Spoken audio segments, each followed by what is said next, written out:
The only people who don't want to disclose the truth are people with something to hide. Here we go, folks. Here's the interview I did March 1st with Congressman Ryan Zinke. This is Mike Volan from WOBC Radio. I will be interviewing Congressman Ryan Zinke this morning. Congressman Zinke is from Montana's at-large district, and I have traveled across Montana extensively over the past several years. He was University of Oregon lineman for the Oregon Ducks, BS in genealogy, an MBA from National University, and an MS from University of San Diego, all over the place. He's a commander in the U.S. Navy SEAL, 2 Bronze Star medals, 4 Meritorious Service medals. Congressman, we also have a friend of this show who's a contributor, and I want to mention that that's Commander Charles Kirshner, retired from Protect Our Liberty. We have a lot of military people that chime in on the show and offer their commentary. Okay, well, I'd like to welcome you to the show officially. Great to be with you. Thank you very much. Did I do a proper intro? You did. You know, I have my staff on the Hill. We have 8 former veterans out of a staff of 18 total. So you walk the walk, and I think it's important to support the vets. They certainly deserve our respect. Okay, great. I'm going to get into some hot questions right now. I know you only have a couple of minutes. We can go into long-term politics. Are you familiar with Trump's campaign right now? Well, certainly. And you look at Trump, and whether you like him or not, you have to look at the age of political correctness is over. And I think that's important because you can't get things done unless you're willing to talk about them. And when we've gotten so far on political correctness where you're not going to offend anybody, you can't really solve the problems. So good, bad, or indifferent, Donald Trump has done a good job of breaking the mold, and I think America's upset. And I think what's upset is the middle class. The middle class, which is most of us, we've been battered. Wages haven't gone up. Mom and dad have to work longer hours. We look at retreat overseas. A lot of the middle class have served their country. We look what's happening, rules of engagement. The middle class has enormous pressure on it, and we have been pounded. And I think Donald Trump is doing a good job of speaking to the middle class. And look, we want immigration solved. And yes, offense is absolutely doable. Yes, we want to negotiate a better deal, and this Iranian deal is the worst I've ever seen. I would say it's treacherous, if not treasonous. And so I think Donald Trump has done a good job of looking at where America feels and reflecting that view. I think that's showing in the elections right now because there's been a heavy turnout, larger than normal. People have been coming out and saying, finally, we have somebody that we can put our faith in to get the job done as a business leader. Okay, I want to move along quickly. I know we don't have a lot of time. Are you familiar with Trump's comments about Cruz's ineligibility? Well, I am, and I think he does have a point.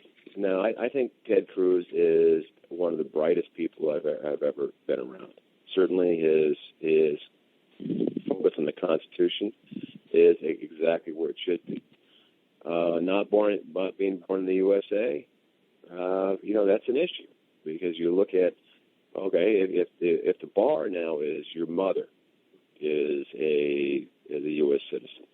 Well, historically, Churchill, King of Jordan, I know a number of Saudi princesses, it opens up Pandora's box. So I think Donald Trump has a point, and I do think it would have to be adjudicated at a higher level. This is not to say that Ted Cruz is not capable of being the president as far as his capability goes.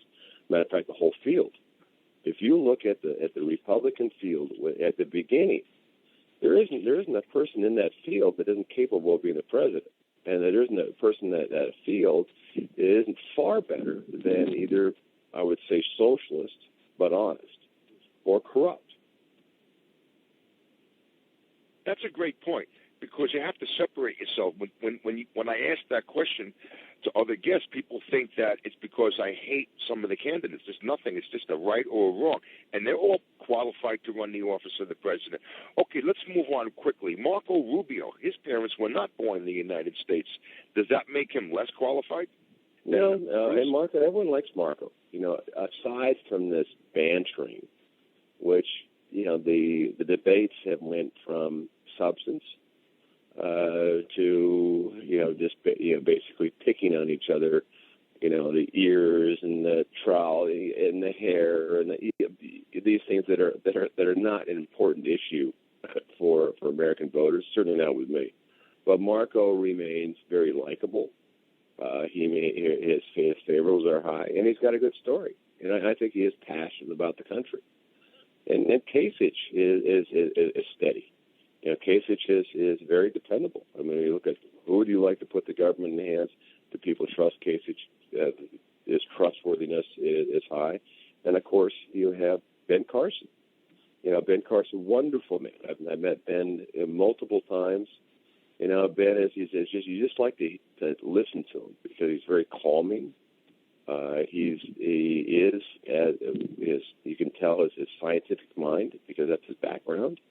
And I just think the field was very, very, very strong this year on the Republican side. Okay.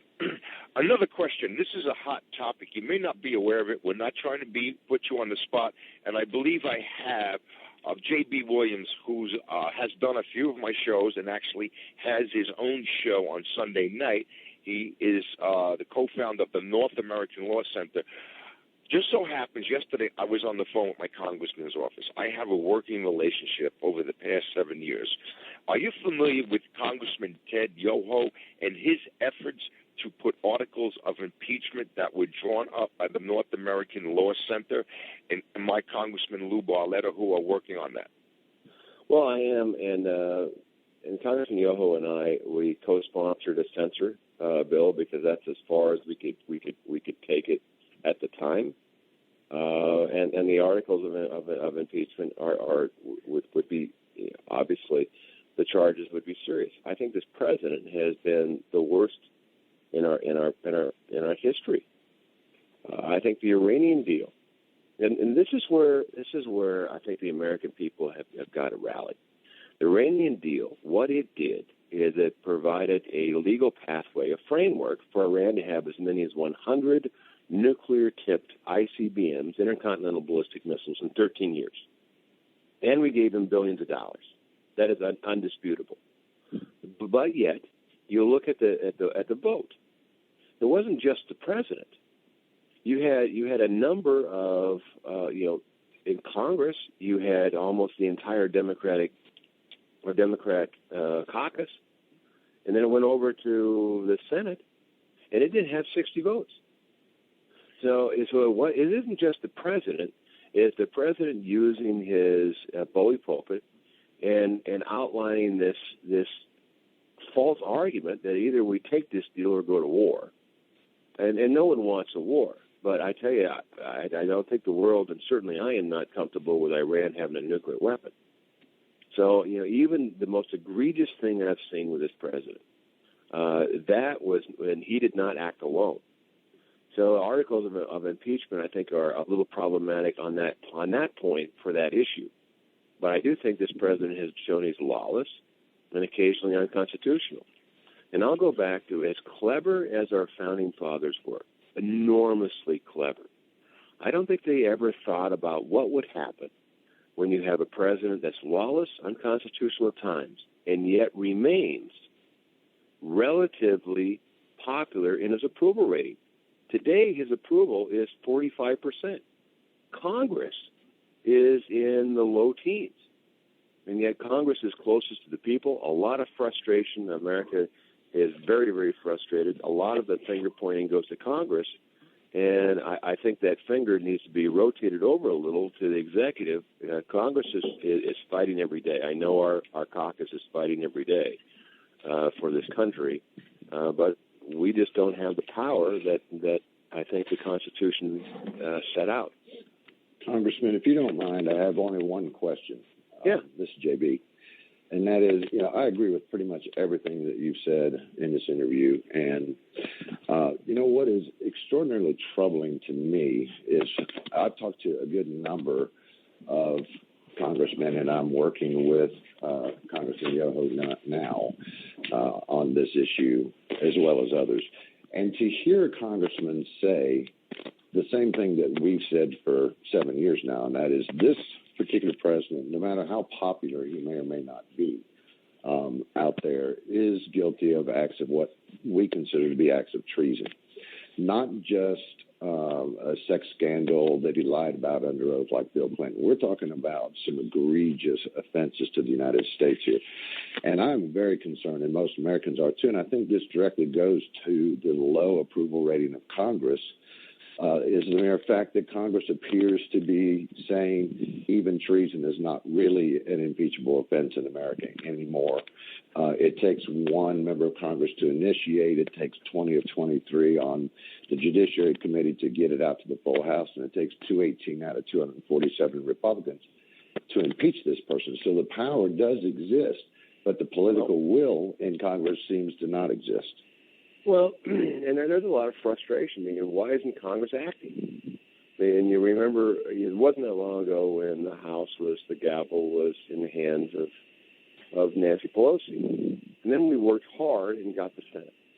And somehow there was going to be this great watershed of nirvana that things were going to go. Well, in between that, as you point out, is the Constitution.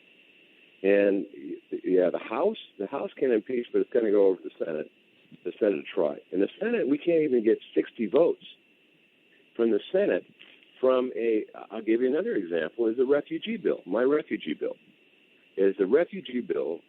is suspend the refugee program until we properly vet who's coming in.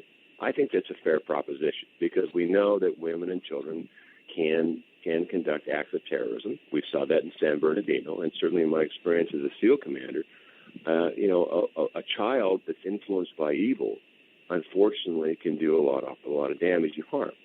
The bill came out of the House in a veto-proof majority, bipartisan, out of the House, veto-proof majority. Tried to get it in the omnibus. I was unsuccessful. The best I got was a promise from Mitch McConnell to bring it up in the Senate in January. He did. We couldn't get 60 votes in closure to bring it to the floor for a vote in the Senate. And there's a lot of frustration in America. And I think that's, back to Donald Trump. I think Donald Trump is doing a good job of pointing it out. And it does need to be shaken up because status quo in Washington, D.C. is not working. There's frustration. I think there's great opportunity, too, because I think our country is strong enough to come through this, and actually it's going to be a teaching moment in American history because I don't think Americans like where we are. I certainly don't. And I look at the potential of where America can be, and this will be an American century. But there's a saying in the SEAL teams about you have to earn your trident every day. Well, I would say we have to earn our freedom every day, and our freedom is not free. But thank you I agree. I so certainly much. agree with that. And I am off to work and Fight for Freedom Day on the Hill. And I just want to say thanks for having me on, and God bless our troops as defenders. One final thing, Congressman, 30 seconds. The first article of impeachment is identity fraud. JB and myself, I have a strong connection with the Sheriff's Department since day one. We had a telephone conference with Mike Zuloff from the Sheriff's Department. If the articles get submitted, they will open up more information on the first article of impeachment of identity fraud. Congressman, thank you very much. We appreciate it. This is a grassroots radio station, and I really appreciate your time this morning. And that's the strength of America. Thank you God very bless. much. Well, that was Congressman Ryan Zinke from Montana. The only people who don't want to disclose the truth are people with something to hide.